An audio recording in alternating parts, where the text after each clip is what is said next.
Bonjour, les champions d'Afrique de sambo ont regagné le Cameroun ce matin avec de nombreuses médailles au cours. Un accueil chaleureux leur a été accordé à l'aéroport international de Simalène à Yaoundé. L'impressionnant accueil à vivre dans ce journal. De nombreux jeunes à l'ouest du Cameroun ont reçu des parchemins de fin de formation il y a quelques heures. Tous bénéficiaires d'une formation en réarmement moral et civique. On en parle dans ce 13h. Voilà pour le sommaire.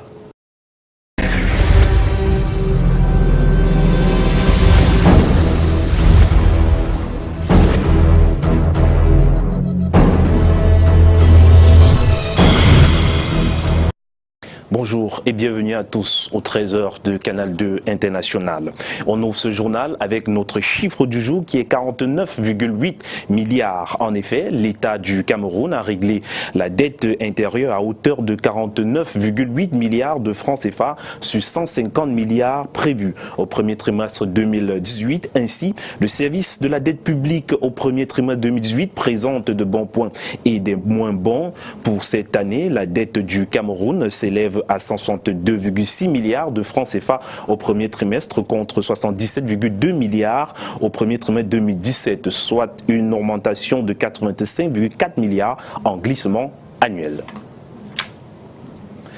Et je vous en parlais tout à l'heure, plus d'une centaine de jeunes ont été à l'honneur à Bafoussam. Tous ont reçu le parchemin de fin de formation en réarmement moral, civique, civil, entrepreneurial et management. Cette première cuvée bénéficie des formations du plan spécial Jeunes de l'Ouest. Le reportage est signé Walter Bertrand.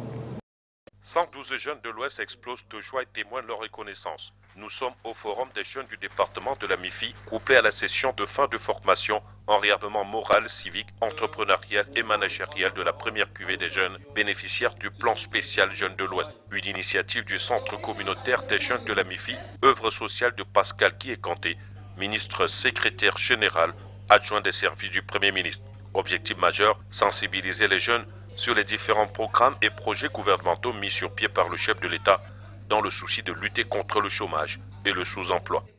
L'activité précisément concerne l'agriculture, à savoir la production en très grande quantité de manioc, la transformation de ce manioc en produits dérivés et par la longue la commercialisation des produits dérivés finis. En effet, après leur enregistrement dans la plateforme de l'Observatoire national de la jeunesse, plusieurs étaient orientés vers les différents programmes qui cadraient avec leurs projets. Le ministre de la Jeunesse et de l'Éducation civique a salué l'initiative et souhaité que cela puisse perdurer, non sans avoir exprimé son soutien et son admiration que mène au quotidien le centre communautaire de la MIFI. Alors, je dois dire que j'étais surpris, mais j'étais très content par la mobilisation de la jeunesse autour de l'idée que nous avons pensé, essayer de mettre sur pied pour essayer de davantage faire connaître à notre humble niveau, localement, en tant qu'un fils du terroir, ce que le chef de l'État fait pour eux. Que ce n'est pas des mots. Nous avons voulu surtout leur dire, le président Paul Biya fait du concret. C'est du concret que nous avons voulu qu'ils le s'en rendent compte qu'il y a du concret, que ce n'est pas du bavardage, ce n'est pas des discours, ainsi de suite. Donc voilà un peu ça que nous avons tenu. Alors dit le président Paul Biya, il promet et il réalise.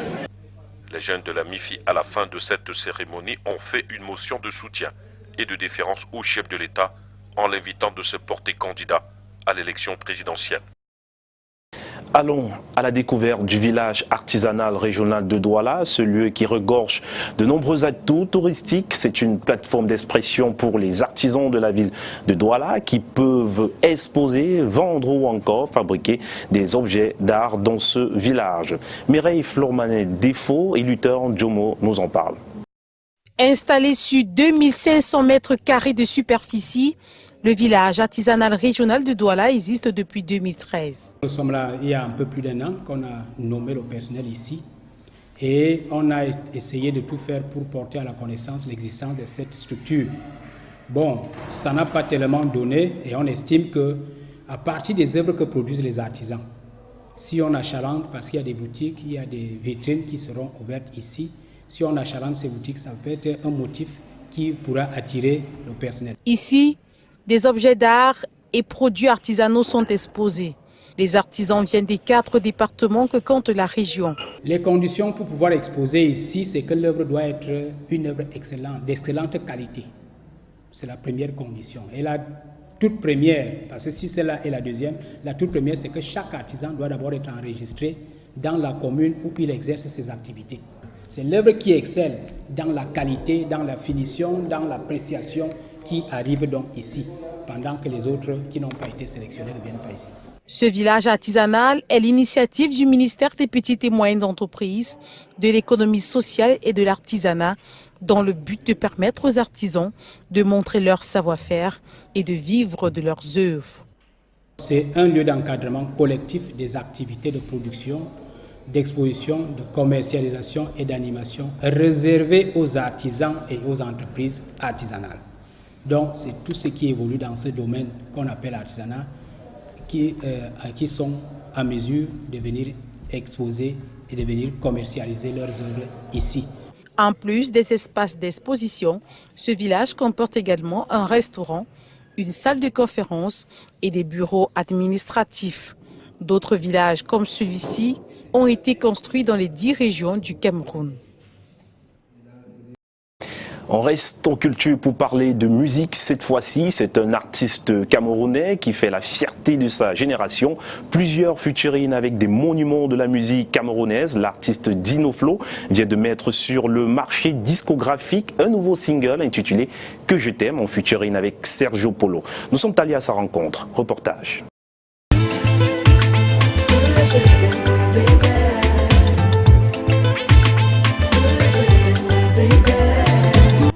C'est une véritable chanson d'amour, mais aussi l'œuvre de Dino Flow, artiste camerounais pétri dans l'art musical, aux cordes vocales émouvantes.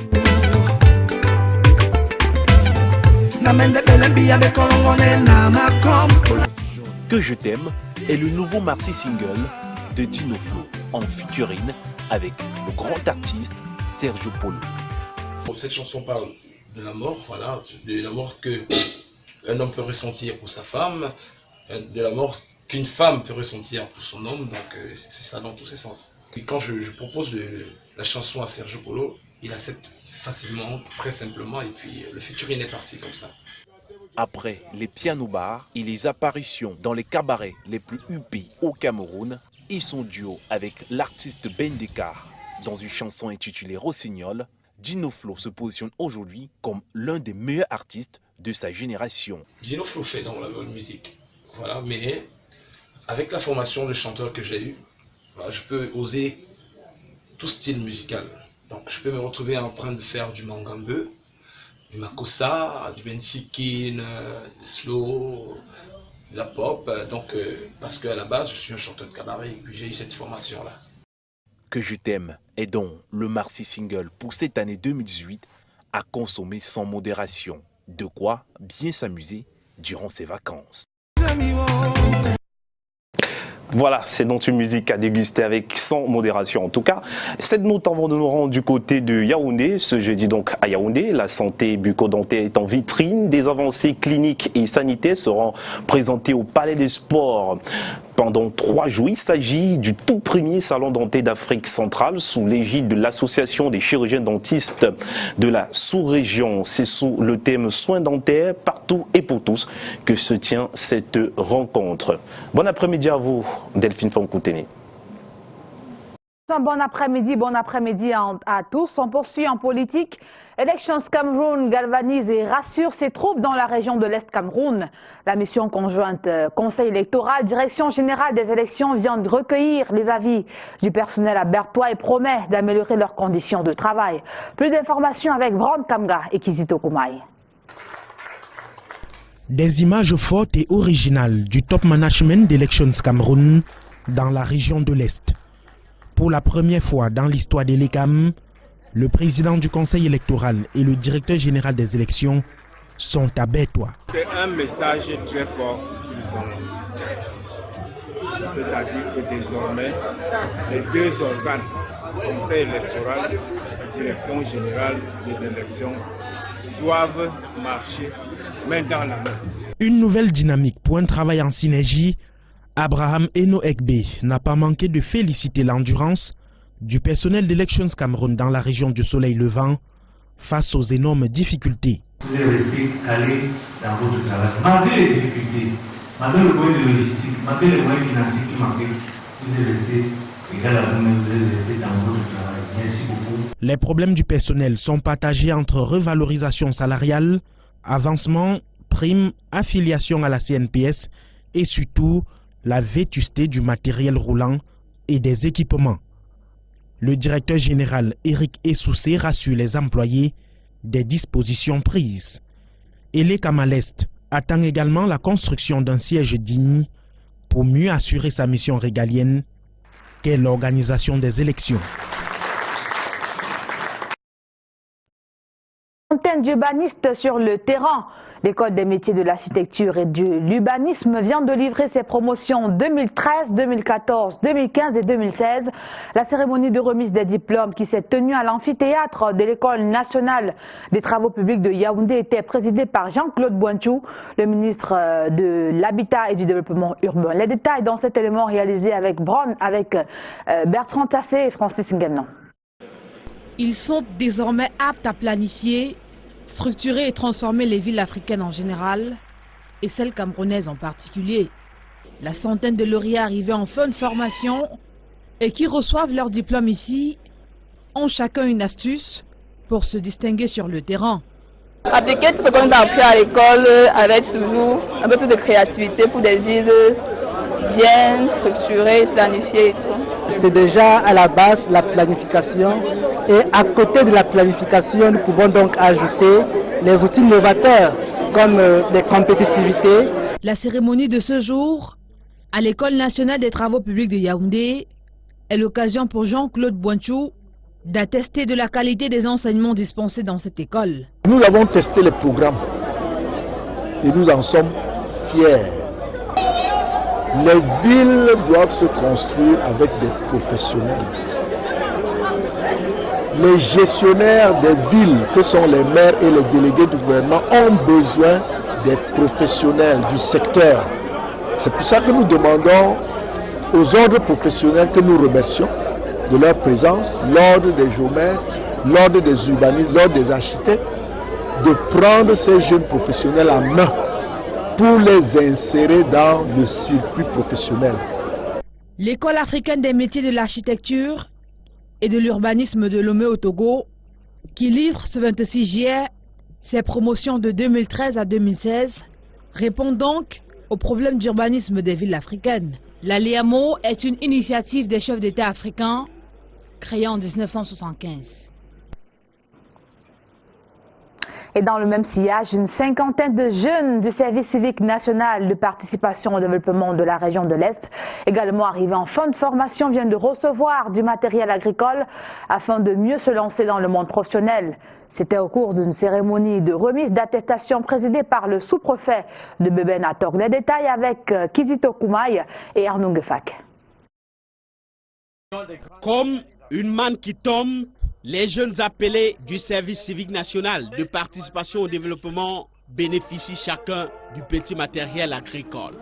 Butin de fin de formation pour cette cinquantaine de jeunes de l'arrondissement d'Atok, région de l'Est. Patriotisme et acquis agro-pastoraux reçus, l'heure de se déployer sur le terrain est arrivée. Le gouvernement fait sa part. Il est question pour nous ici d'amener les jeunes à changer de mentalité, à créer des richesses propres, si possible, à créer des micros, voire des moyennes entreprises et pouvoir créer l'emploi autour d'eux. C'est la cuvée 2017. Ici, la cérémonie solennelle de remise des appuis présidée par le sous-préfet. Le chef de terre réitère les raisons de croire en l'agriculture comme l'un des moteurs de développement du Cameroun. La terre, n'est-ce pas, regorge toutes les richesses qu'en ce jour, n'est-ce pas, nous recherchons les grands États au monde. Ce sont hissés par la puissance agricole. Le Cameroun peut compter sur la jeunesse en général et celle de l'avancement de en particulier qui en ce jour, n'est-ce pas, bénéficie de l'accompagnement du service civique national. Engagement pris par les bénéficiaires de faire bon usage du matériel reçu. Restons en région pour signaler que les tenanciers de débit de boissons de Batienga dans la Leki, région du centre, viennent d'être sensibilisés. C'était à l'occasion d'une réunion de routine organisée par l'autorité préfectorale, une initiative saluée par les différents participants. Charnel et Sommet nous en dit plus. C'est un conclave de routine que l'arrondissement de Batienga autour de son sous-préfet effectue de temps en temps. Il est question de passer en revue les problèmes de la contrée. Ces derniers mois, il y a reconnaissance de vol d'enfants et de braquage. Et nous avons sensibilisé les tenanciers de ces débits de boissons sur la nécessité, n'est-ce pas, de respecter non seulement les règles, mais surtout celle de collaborer avec l'administration et franchement pour dénoncer. Bien conscient de la situation et après sensibilisation reçue de l'autorité, les acteurs trouvent l'initiative salutaire. Nous évoquons donc que ce genre de rencontres puisse de temps en temps, même avec les maires, puisse se réaliser parce que les impôts nous sont souvent aussi taxés d'une manière qu'on ne connaît même pas comment ça se calcule. Batienga abrite pour l'instant quelques projets de grande envergure, tels que la construction du pont sur la Sanaga et la construction de la route Batienga-Tuyoko. Mais il y a toujours des problèmes autour des indemnisations. Les listes sont déjà arrivées à mon niveau. Certains ont des problèmes de carte nationale d'identité. D'autres ont même des récépissés périmés. La question soulevée ici trouve vite réponse. Pour celles qui sont périmées, leur est loisible en attendant le paiement qui n'est pas encore fait, n'est-ce pas, de renouveler leur carte nationale, leur carte nationale d'identité pour se faire payer le moment venu sans difficulté. Mais l'autre problème est celui de la non-disponibilité des actes de naissance de certains.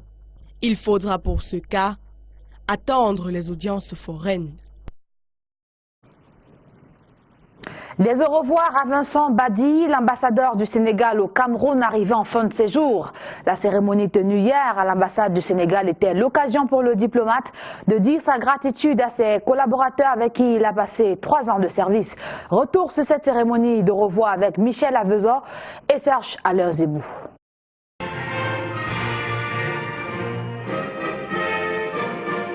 Deux hymnes en symbiose, celui camerounais et celui sénégalais, le temps des au revoir à l'ambassadeur du Sénégal au Cameroun. Son Excellence Vincent Batier, arrivé en fin de séjour, reçoit les félicitations et les au revoir de ses collaborateurs. Après 3 années passées au Cameroun, le personnel ne tarit pas d'éloges pour le travail bien effectué. À l'ambassade du Sénégal à Yaoundé, Vincent Batier reçoit ce 27 juin des cadeaux en guise de souvenir. Appelé à d'autres fonctions, il exprime également sa gratitude pour l'esprit de collaboration qui a régné pendant son séjour.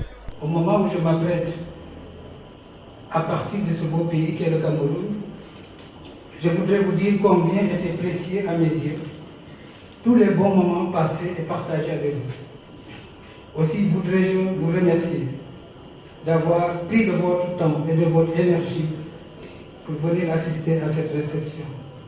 Excellences, distingués invités, tout au long de ma présence au Cameroun, je me suis efforcé de promouvoir les bonnes relations de coopération qui existent si opportunément entre le Cameroun et le Sénégal. Passé la phase protocolaire, la jeunesse camerounaise a exprimé sa gratitude au porte-parole de la diplomatie sénégalaise à Yaoundé en chanson.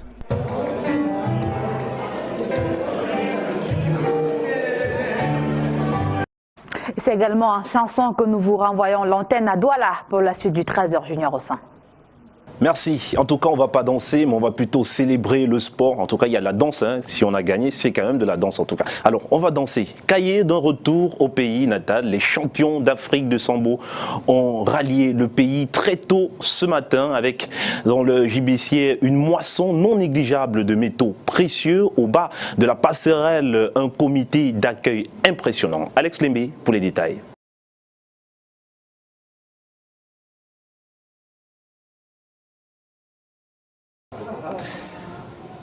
Malheureusement, on n'aura pas l'élément. Prenons cette note, on y reviendra en tout cas si c'est bon.